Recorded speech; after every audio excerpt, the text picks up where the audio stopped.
Good day guys. So today is mag-change oil tayo ng PCX 160.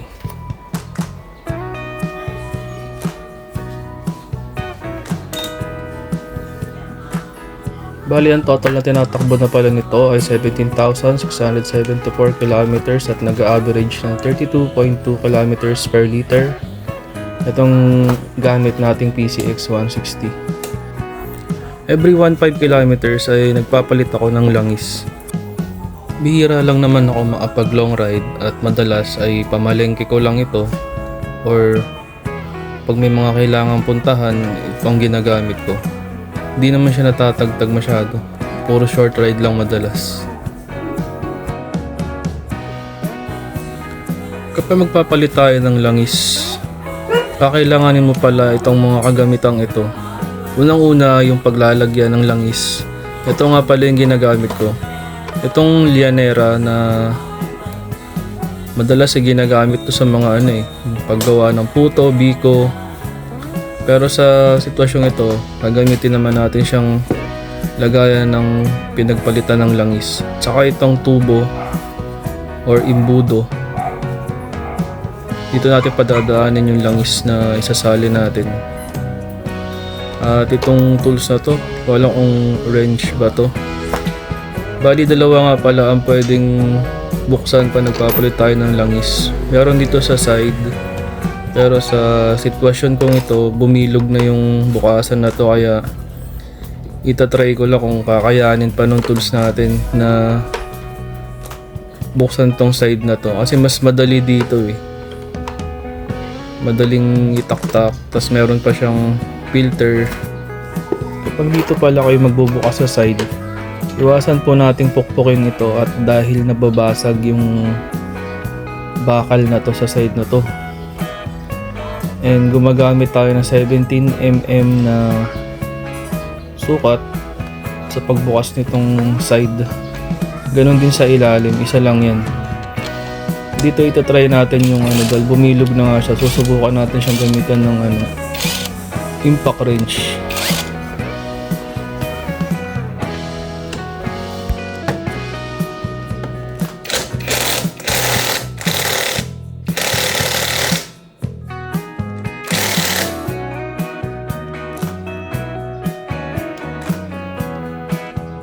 Pero sa kasamaang palad ay hindi na kinaya ng ating tools na mabuksan tong side na to dahil bumilog na nga siya ng gusto. Naglagay na din kasi ako ng engine guard dito para protection sa mga talsik ng bato, kaya pag tumama sa mga matitigas, next time papakita ko paano ako kinabit tong na to, skid plate na to para sa PCX 160. Pwede rin to sa ADB 160. Ito yung bubuksan natin ngayon. Tapos gamit natin ay ito. Yan. Tapos 17mm. 17mm, pambukas natin yan ng screw dun sa ilalim. At ba tawag dun o ano? Yan.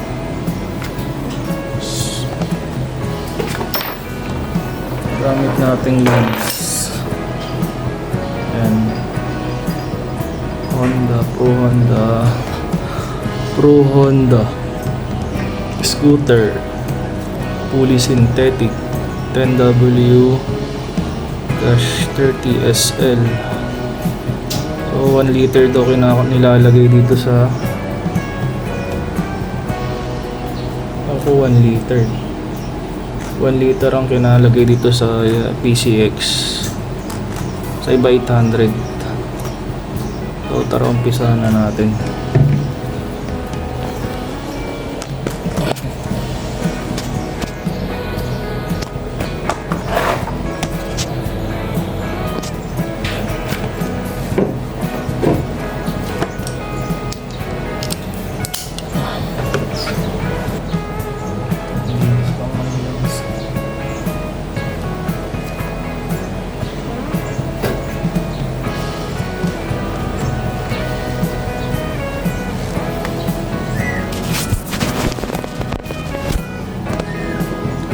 malinaw-linaw pa yung langis niya.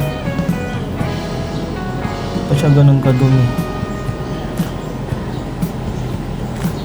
Buksan na rin natin dun yung kabilang ano.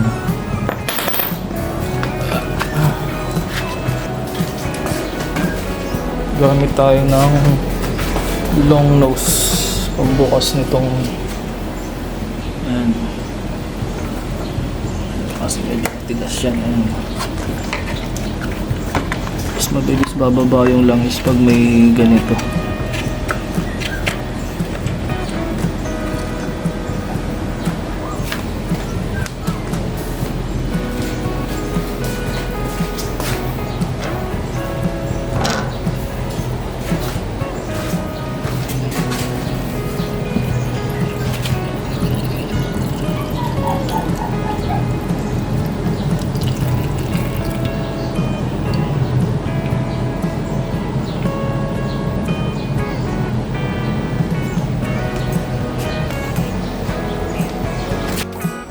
Dito nga pala ay tinatagilid natin yung motor para lumabas yung mga ibang lines na hindi pa tumutulo galing sa loob.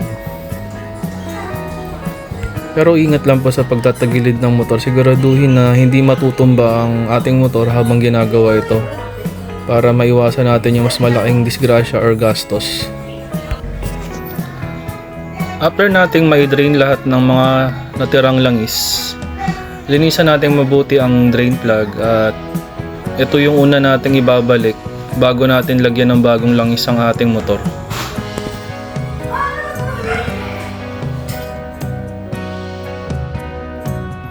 Sa pagbabalik nito ay mas maigi nang kamayin muna natin ito para maiwas sa lost thread ang ating drain plug at saka na lang natin ito higpitan pag okay na siya. Pag nararamdaman na nating mahigpit na, saka lang natin siya gamitan uli ng tools para masecure natin na walang leak na mangyayari after natin ng process na ito. So mali pala ako, ito pala ang dami ng langis ng ano, PCX 160 800 ml. Akala ko 1 liter, buti nagtingin ako dito. Yan, yan susundin yung dami ng langis niya after drain.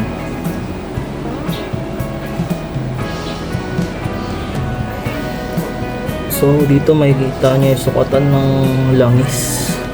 Ito yung 800 liters ay 800 ml niya. Ay, nakalagay na 800. So dito ay titingin ang sukat niya, yung ibubuhos niya sa loob ng ano, kagaya ng langis ng motor. O doon na tayo.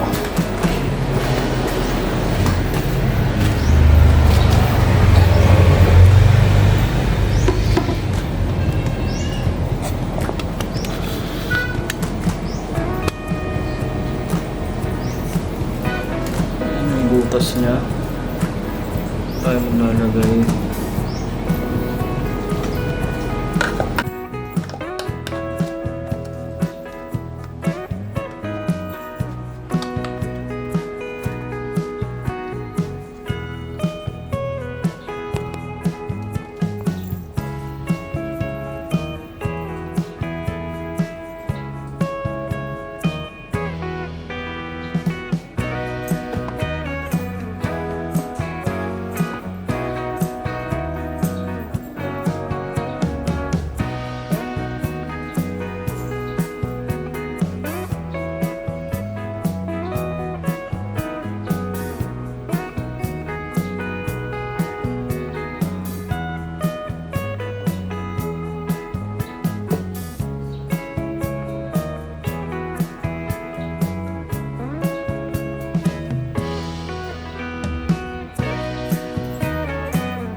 secure yung pagtakip nito. Medyo higpit-higpitan nyo kasi minsan parada kayo kung saan mga nagtitrip na may iba nilalagyan ng buhangin or bato yung loob nito. Sinusutan nila.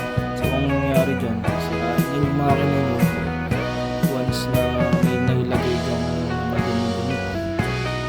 So ipalang natin para hindi kaya buksan ng kamay. Yan, okay.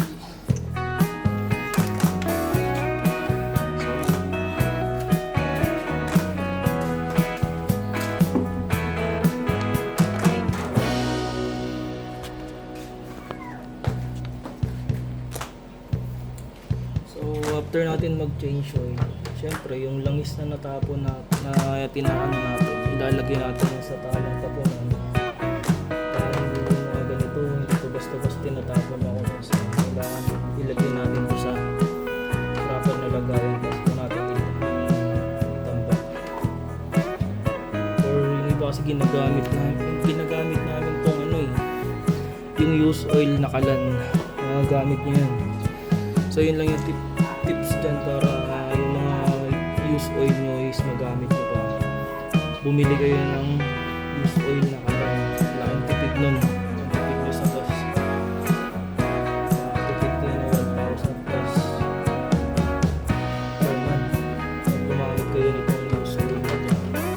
Itago nyo lang, ilagay nyo dun sa pinagtanggalan ng bagong oil. Doon nyo ilipat. Para makakinabangan nyo pa. Tuturo ko sa inyo mamaya kung saan ginagamit yung used oil na yun. Pero bumili kami nun para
Para naman ma-monitor nyo kung ilang kilometers na yung tinatakbo ng motor nyo. After nyo mag-change oil ay i-reset nyo lang yung odo ng yung trip meter ng ating motor na PCX 160. I-press lang natin ng long yung set button. Then yun, automatic reset na yun sa 0.